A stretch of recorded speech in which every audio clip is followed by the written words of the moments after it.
اعوذ باللہ من الشیطان الرجیم بسم اللہ الرحمن الرحیم اللہم صلی علی محمد وآل محمد وعجل فرج آل محمد ولا ندعهم تمام مومنین کو یا علی مدد والسلام علیکم ورحمۃ اللہ وبرکاتہ۔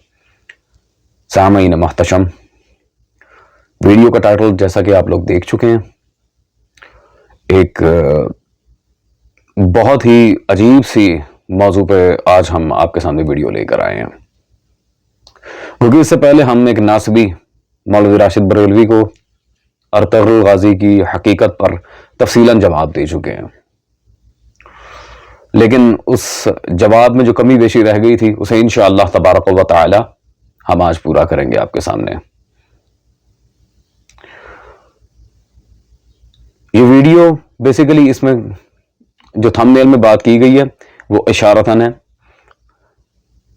حال ہی میں وسیم بلوچ نے ایک پوسٹ شیئر کی تھی، یتیم بلوچ المعروف، جو اب مقصرین کی گود میں جا کے بیٹھ چکا ہے اور بکے ہوئے شیعہ مولویوں کے ساتھ بیٹھ کے اپنے ایمان کا بیڑا غرق کر چکا ہے، کیونکہ بیڑا غرق پہلے ہی تھا، پہلے سے ہی فاسد العقیدہ تھا، لیکن اب خیر فاسد العمل ہونے کے ساتھ، فاسد العقیدہ ہونے کے ساتھ ساتھ اس نے اور بھی بہت ساری کارستانیاں انجام دی ہیں۔ اس نے اس پوسٹ کے اندر جو ہیڈ لائن دی ہے وہ یہ فاتحہ پڑھنے جا رہا ہے ارطغرل غازی کے ٹامب، یعنی کہ اس کے مزار پہ سو کالڈ۔ اس بات پر مشہور زمانہ خطیب جناب آصف رضا علوی صاحب حافظہ اللہ تعالی، ان سے میری واٹس ایپ پر بات ہوئی، انہوں نے باقاعدہ یہ پوسٹ انہوں نے ہی مجھے سینڈ کی تھی اور وہ بہت بھڑکے ہوئے تھے اس بدبخت پر۔ تو جو ہماری چیٹنگ ہوئی آپ سب دیکھ رہے ہیں اس وقت، یہ واٹس ایپ کا اسکرین شاٹ آپ کے سامنے، جس میں انہوں نے سینڈ کی تصویر۔ تو میں نے پوچھا جی برو، ساری باتیں ہوتی رہی ہیں، پھر انہوں نے میں نے ان سے پوچھا کہ اس پر ویڈیو بنانی چاہیے، تو آخری میسج یہی تھا جی ڈن کریں، یعنی کہ you have to make a video on it. So I said yes, ٹھیک ہے۔ سامعین گرامی قدر، یہ وسیم المعروف یتیم بلوچ نے یہ حرکت کیوں کی؟ پہلی بات تو یہ کہ پرلے درجے کا جاہل انسان ہے، پرلے درجے کا جاہل انسان ہے۔ دوسری بات، جن جاہلوں کے ہتھے جا کے یہ چڑھ گیا اب خمینی اینڈ پارٹی تقلیدی ٹولہ، ان کی تو کتابیں بکواسات اور لغویات اور ولایت علی کے انکار سے بھری پڑی ہیں، اور انہی کے اصولی مسلک کے یہ ایک مولوی چمچہ نقلی المعروف شہنشاہ نقوی، انہوں نے بھی یہ ارطغرل ڈرامے کی کچھ تعریفیں کی تھی۔ پہلے آپ ان کی ویڈیو سنیں، پھر انشاءاللہ تبارک و تعالی شیعہ سنی کتابوں سے آج خلافت عثمانیہ و ارطغرل غازی، ان دونوں کی حقیقت آپ کے سامنے تفصیلاً بیان کروں گا۔ میں ان بچوں سے کہوں گا کہ جو ایک سیریل ترکی نے بنایا ہے نا، اسے دیکھو، یام اعزا کے بعد اس سیریل کو دیکھ لو، اس کی کئی خوبیاں ہیں۔ ان میں اس سے ہٹ کے کہ انہوں نے فاطمی حکومت کو ختم کیا، بعد والوں نے، اس نے نہیں جس کے اوپر ابھی ڈرامہ ہے، جو بعد میں اس کے بیٹے پوتے آئیں گے، انہوں نے فاطمیوں کو قتل کیا، فاطمیوں کی حکومت مصر سے ختم کی، یعنی شش امامی شیعوں کی حکومت، 6 امامی شیعوں کی حکومت انہوں نے ہی ختم کی۔ تو یہ مجھے پتا ہے، یعنی ایسا نہیں ہے کہ میں یہ نہیں پتا مجھے۔ مجموعی طور پر اسے دیکھنے کے کئی فائدے ہیں۔ مجھے معاف کیجیے گا، میں ایک ایسی بات کہہ بیٹھا جو میرے مزاج سے قدرے ہٹ کر ہے، ممبر پہ یہ والی باتیں نہیں ہوتی ہیں، لیکن میں مضمون میں آیا اس لیے کہہ رہا ہوں۔ اس کے کئی فائدے ہیں، ان میں سے ایک فائدہ یہ ہے کہ اس کو دیکھنے کے بعد جب وہ بار بار مثلا کہے گا کہ یا اللہ میری تلوار کو ذوالفقار کی کاٹ دے۔ جی سامعین محتشم، ڈیفینیٹلی آپ نے شہنشاہ نقلی کی ویڈیو دیکھ لی ہے۔ اب یتیم بلوچ بیچارے کا کوئی قصور نہیں، جیسا کہ میں نے پہلے عرض کیا کہ وہ جاہل مطلق ہے، اور یہ جو جہلہ مرکب ہیں، یہ جاہلان مرکب، یہ مقصرین حضرات، ان کے یہ سارے حجت الاسلام اور آیت اللہ جو قرآن و حدیث سے بالکل آ رہی ہیں، جن کا کوئی تعلق نہیں ہے مکتب اہل بیت کی تعلیمات سے صلوات اللہ علیہم اجمعین، ان لوگوں کی ان بکواسات کو دیکھ کر پھر یہ جاہل ذاکر اچھل اچھل کے آگے جاتے ہیں، جو ان کے طبقے کے ہیں۔ اہل ولا ذاکرین کی میں بات نہیں کر رہا، اور فاسد العقیدہ ہونے کے ساتھ ساتھ فاسد العمل، اور پھر ہر چیز میں فساد بھر جاتا ہے ان کے۔ یہ سب کیوں ہوا؟ کیا وجہ ہے اس کی؟ میں اپنا ایک درد دل بیان کروں آپ سب کے ساتھ۔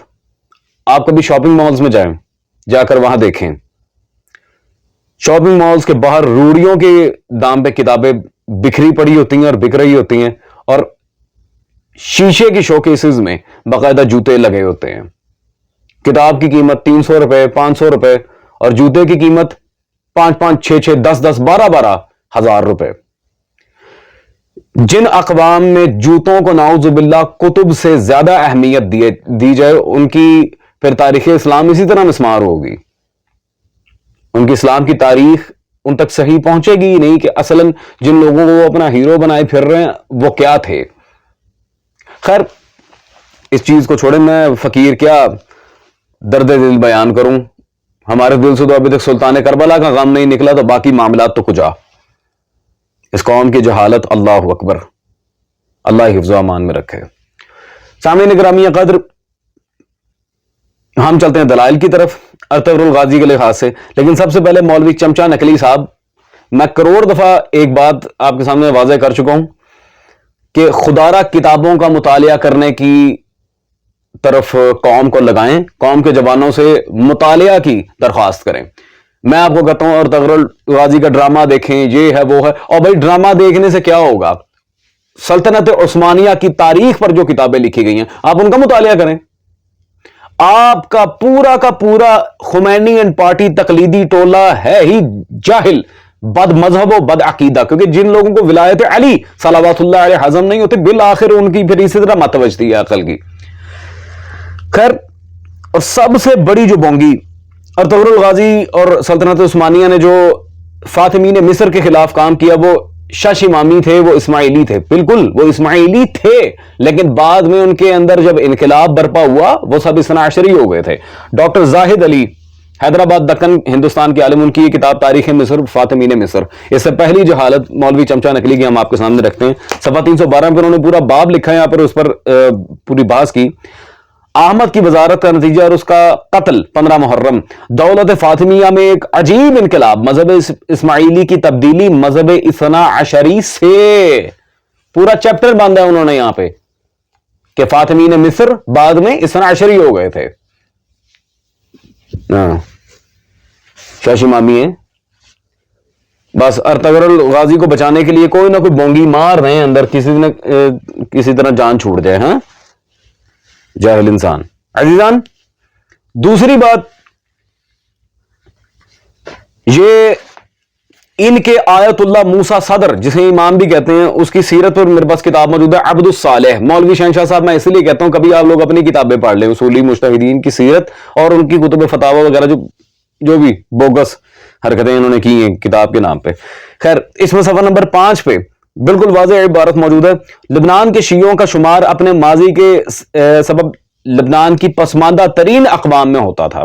ٹھیک ہے, خلافت عثمانیہ نے اپنی ظالمانہ پالیسی کی وجہ سے سینکڑوں سال اس اقلیت کو غربت, ناخواندگی اور مظلومیت کے زنجیروں میں جکڑ رکھا تھا. میری تلوار کو ذوالفقار کی کاٹ دے, وہ ڈرامہ تھا, سارا ہی ڈرامہ تھا. جو شیعان حیدر کرار کے ساتھ یہ سلوک کر رہے ہوں وہ مولا علی کے کیا سگے ہوں گے؟ مجھے یہ بتائیں ذرا مولوی چمچا نقلی صاحب. اور مولوی صاحب خدا کا نام ہے یار, جہالت, بد عقیدگی, پیسے کی نمائش, یہ تو آپ لوگوں کے اندر بھری پڑی ہے پوری خمینی تقلیدی ٹولے کے اندر. اور میں کہتا ہوں بھائی کبھی اپنی کتاب پڑھ لیں, خدا کا نام ہے آپ جیسے چمچے خرچوں کی وجہ سے آگے ہمارے مکتب کا بڑا نقصان ہو رہا ہے, اور آپ جیسے جاہلوں کی وجہ سے آج ناسبی اتنے جری ہو گئے ہیں کہ سرے عام اہل بیت کے نام لے کے گالیاں دے رہے ہیں, نعوذ باللہ من ذالک. ہم ان کا منہ توڑ جواب دے رہے ہیں, ہم نے ایک ایک کو نامی یاد کرائی ہے اور ان کے بڑے بڑے رضی اللہ کو ایکسپوز کیا سامنے. لیکن یہ آپ لوگوں کی جہالتیں, ڈرامے دیکھو, فلاں کی توہین نہ کرو, اس کا یہ ثمر مل رہا ہے آج. کتابوں سے دوری بچی ہے نا, کتابیں تو عزیزان گرامی قدر یہ لوگ پڑھتے رہی ہیں, جو سیدھی بات ہے. الحمدللہ وہ آپ نے دیکھا ہوگا ان گزشتہ سالوں میں کتنے دلائل ان ملعین پہ قرض ہیں, کوئی جواب نہیں. اکا دکا دلیل کا اپنے چوزوں چپاٹوں کو سامنے لا کے جواب دے دیتے ہیں, وہ بھی بوگس جواب. اس میں پھر جواب میں چڑھا دیتا تھا, وہ پھر دلائل قرض ہو جاتے تھے. لہٰذا کیا بندہ کہے. خیر, مجھے ان کی جہالت اگر آپ کے سامنے ایکسپوز نہ کرنی ہوتی تو میں کبھی ان جیسے لوگوں کو منہ ہی نہ لگاتا. یہ ایسے بدذات مقصر لوگ ہیں. اور سب سے بڑھ کے بات, ارطغرل الغازی مسلک حنفی تھا اور اعتقادی لحاظ سے صوفیہ کو فالو کرتا تھا. علامہ مجلسی رضوان اللہ تعالی علیہ کی یہ اعتقادات میرے پاس موجود ہے کتاب. اس میں صفحہ نمبر 32 پر سرکار مجلسی رضوان اللہ تعالی علیہ نے بالکل واضح باب یہاں باندھا ہے صوفیہ کی مذمت، اور اس میں آگے احادیث بھی لے کے ہیں، ان کی عبارتیں، ان کی عقائد، ہر چیز کو انہوں نے ڈسکس کیا تفصیل کے ساتھ علامہ مجلسی رضوان اللہ تعالی علیہ نے۔ تو مولوی چمچا صاحب، آپ کی ڈرامے بازیاں، اگر کوئی بندہ ذوالفقار کی کاٹ کی بات کر رہا ہے تو پھر کیا وہ واقعی ذوالفقار کی کاٹ ہے؟ ذوالفقار تلوار کی حقیقت کے بارے میں پتہ ہے کچھ کہ وہ کیا تلوار تھی؟ یہ میرا آج موضوع نہیں ہے فضائل ذوالفقار پر، میں بتا کے جاتا۔ سوری عزیزان، خیر یہ مولوی صاحب کو تو چھوڑیں، یہ مرزا انجینئر پارٹ 2، ساری تقلیدی جماعت، جاہلوں کی جماعت۔ عزیزان گرامی قدر، اب میں برادران اہل سنت سے مخاطب ہوں، اب میں صرف برادران اہل سنت سے مخاطب ہوں۔ یقین کریں واللہ میرے پاس بہت سارے دلائل ہے سلطنت عثمانیہ کی حقیقت آپ لوگوں کے سامنے رکھیں گے کہ عثمانی سلطنت اصلاً تھی کیا، اسے کیوں ہیرو بنا کے پیش کیا جا رہا ہے۔ بھائی ترکیوں کو کرنے دو، ترکیوں کے ہاں وہ ایک بادشاہ تھا، انہوں نے اپنے ملک کے لحاظ سے اسے پروموٹ کرنا ہے۔ آپ لوگوں نے اگر یہ سیریلز وغیرہ بنانے آپ قائد اعظم رحمہ اللہ تعالیٰ پہ بنائیں، آپ علامہ اقبال رحمۃ اللہ علیہ پہ بنائیں، آپ ان زوات پہ بنائیں جنہوں نے آج آپ کو آزادی دکھائی، آپ ان کی بات کریں۔ کہاں چوتھے ملے سے ایک وہ ترکی بادشاہ ارطغرل الغازی جیسا سفاک انسان اٹھا کے اسے لے ہیں اور اس کی تعریفوں کے پل باندھ رہے ہیں۔ اس کا یہ مطلب نہیں کہ اہل اسلام کے ہاں کوئی چج کا حاکم نہیں ہے، بہت سارے عادل حاکم آئے ہیں، لیکن جو ایک انتہائی سفاک انسان ہو جس نے مقامات مقدسہ تک کی حرمت کو پامال کیا اور وہاں پہ ناجائز قبضے مارے ہوں، میں اسے اچھا کیسے کہہ دوں؟ میں دلیل دوں گا اس بات پر۔ سب سے پہلے تو عزیزان، میں نے صوفیہ کے بارے میں جو بات کی تھی، ارطغرل الغازی کا مرشد ابن عربی، اس کی کتاب فصوص الحکم میرے پاس موجود ہے، آئیں ذرا، جس کے زیر سایہ تعلیم دیتا رہے اور مولوی شہنشاہ صاحب اور جتنے برادران اہل سنت مجھے سن رہے ہیں، ڈرامے میں بھی اس کا تعارف آیا ہے، ہاں کتابوں میں تو بھرا پڑا ہے۔ ارطغرل الغازی کا مرشد صفحہ نمبر 353 پہ اس نے ایک عجیب بات لکھی ہے، معرفت انسان کی خود کی معرفت رب سے مقدم ہے، نعوذ باللہ من ذالک، استغفر اللہ۔ یہ فصوص الحکم میں ابن عربی نے لکھا ہے، نعوذ باللہ من ذالک۔ یہ ہوتا ہے صوفیت پہ عمل کرنے کا حال۔ سامعین گرامی قدر، میں کہتا ہوں کہ توحید کا تقاضا یہ ہے کہ بندے کو خدا پر مقدم کر دیا جائے، نعوذ باللہ من ذالک، استغفر اللہ۔ اس طرح تو پھر ہر بندہ جو اپنی معرفت کے اوپر بات کرے، چاہے کافر ہو چاہے کوئی بھی ہو، وہ تو خدا سے بھی آگے چلا جائے گا، نعوذ باللہ من ذالک۔ پھر یہیں سے دہریہ مذہب کا آغاز ہوتا ہے، انسان یہیں سے دہریہ ہو جاتا ہے، اسلام کو پس پشت ڈال دیتا ہے، استغفر اللہ۔ بڑے لوگوں نے ان بکواسات کو پڑھ کے ہی اسلام کو فارغ کرا دیا، اور یہ اس سے ارطغرل الغازی صاحب اپنا دین لیتے تھے پورا پورا۔ خیر آگے چلتے ہیں، اور یہ نہ سمجھا جائے کہ یہ ارطغرل الغازی بڑا جی اسلام کا یہ حمایتی تھا، اس نے بڑا کام کیا، اس نے یہ کیا، اس نے وہ کیا۔ یہ پرلے درجے کا چال باز، بلکہ پوری سلطنت عثمانیہ یہ پرلے درجے کی چال باز سلطنت تھی۔ آئے میں آپ کے سامنے دلیل رکھوں، انہیں کوئی اسلام سے ہمدردی نہیں تھی۔ یہ ڈاکٹر محمد عزیر صاحب دارالمصنفین اعظم گڑھ سے تعلق تھا، یہ ان کی تاریخ سلطنت عثمانیہ جلد نمبر 2 میرے پاس موجود ہے، صفحہ نمبر 224 پر انہوں نے پورا باب یہاں پر باندھا ہے، غیر اسلامی انجمنوں سے مفاہمت۔ سبحان اللہ، جو مسلمانوں کو کاٹ کاٹ کے پھینکتی تھی، ان انجمنوں سے مفاہمت کی جا رہی تھی سلطنت عثمانیہ کے یہاں سے۔ کیا بات ہے! اس باب کو جو بھی اس کتاب کو لے کے سامعین گرامی قدر اس کتاب کے اس باب کو پڑھ کے دیکھیں گے تفصیل کے ساتھ، آپ کو سارا پتہ چلے گا انہوں نے مفاہمت کیوں کی تھی، کیونکہ ان کی اپنی سلطنت ڈگمگا رہی تھی۔ الحمدللہ دلیل آپ کے سامنے موجود ہے۔ سوری۔ اور اسی طرح میں آپ کے سامنے وضاحت رکھوں کہ جو کہ میں نے سٹارٹ میں کہا تھا کہ عثمانی سلطنت وہ سفاک سلطنت تھی جس نے مقامات مقدسہ کی حرمت کو بھی پامال کیا، وہاں ناجائز قبضے رکھے تھے۔ میں جملہ دوہرا چکا ہوں، مجھے اس پر دلیل دینی ہے۔ علامہ مرتضی احمد خان صاحب کی یہ تاریخ اسلام میرے پاس موجود ہے۔ مرتضی احمد خان صاحب نے اس میں صفحہ نمبر 541 حصہ سوم میں ایران کے ساتھ مسلسل جنگ و جدال، اس باب میں بالکل واضح لکھا، احمد خان لشکر جرار لے کر ایرانیوں کے مقابلے کو آیا۔ وہیرہ اردمیہ کے قریب ترکوں اور ایرانیوں کے درمیان گھمسان کی لڑائی ہوئی۔ ایرانیوں نے ترکوں پر فتح مبین پائی۔ اس شکست فاش کے نتیجے میں آذربائیجان، کردستان، بغداد، موصل، دیار بکر کی ولایت ترکوں کے ہاتھ سے نکل گئیں، اور ایرانیوں نے ان ولایات کے ساتھ کربلا اور نجف اشرف کے مقدس مقامات پر بھی قبضہ جما لیا۔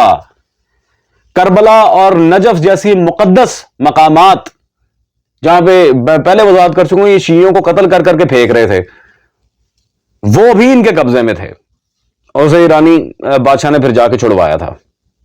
عزیزان، اور مرتضی احمد خان صاحب کے لحاظ سے میں بات کر دوں، یہ کوئی عام شخصیت نہیں تھا، نہ کوئی چھوٹا موٹا یہ بندہ تھا۔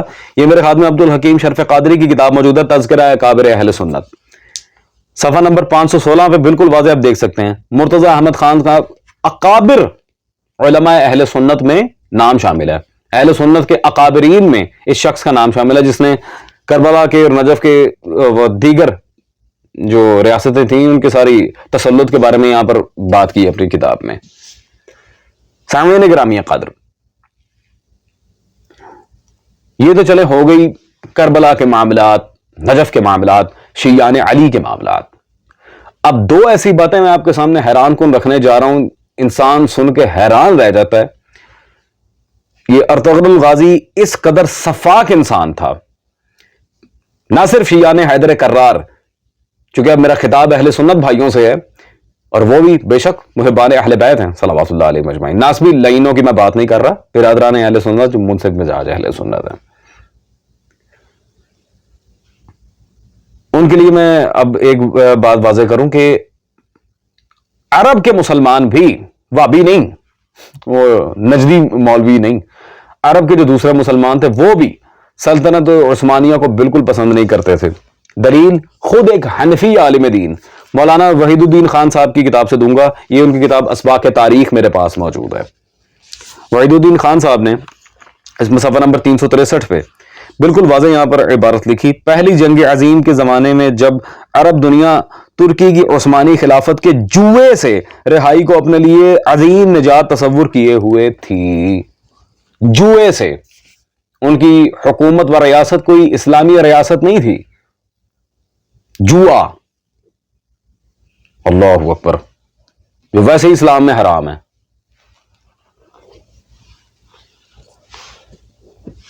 سامعین گرامی قدر، تو یہاں سے آپ حساب لگا لیں کہ یہ کتنا کہ ذوالفقار کی کاٹ مانگتا ہوگا اپنی تلوار کے لیے، اور یہ کس قدر سچا مسلمان تھا، جس کی سلطنت کو خود ایک حنفی عالم نے جوئے سے تعبیر کیا ہے، اور عرب کے مسلمان بھی اس کی اس حرکتوں سے بالکل متنفر تھے۔ اس کی سفاکیت کا یہ عالم تھا، ارطغرل غازی نے صرف عرب کے مسلمانوں کو، شیعان حیدر کرار کو تنگ نہیں کیا تھا، یہ اپنے سگے بھائیوں تک کو نکل گیا تھا، یہ وہ اژدہا تھا۔ یہ میرے پاس وسیم شیخ محقق کی کتاب موجود ہے، ارطغرل غازی۔ اب اس سے بڑی میں کیا دلیل دوں، جو کتاب اس کے فضائل پر لکھی گئی ہے ارطغرل غازی کے، میرے ہاتھ میں موجود ہے اس وقت، اسی میں اس کی اصلیت اب فاش کرنا چاہ رہا ہوں۔ صفحہ نمبر 179 پہ بالکل واضح پورا باب یہاں پر موجود ہے، بھائیوں کو ہلاک کرنے کی روایت اور جانشینی کے اصول، لا حول ولا قوت الا باللہ۔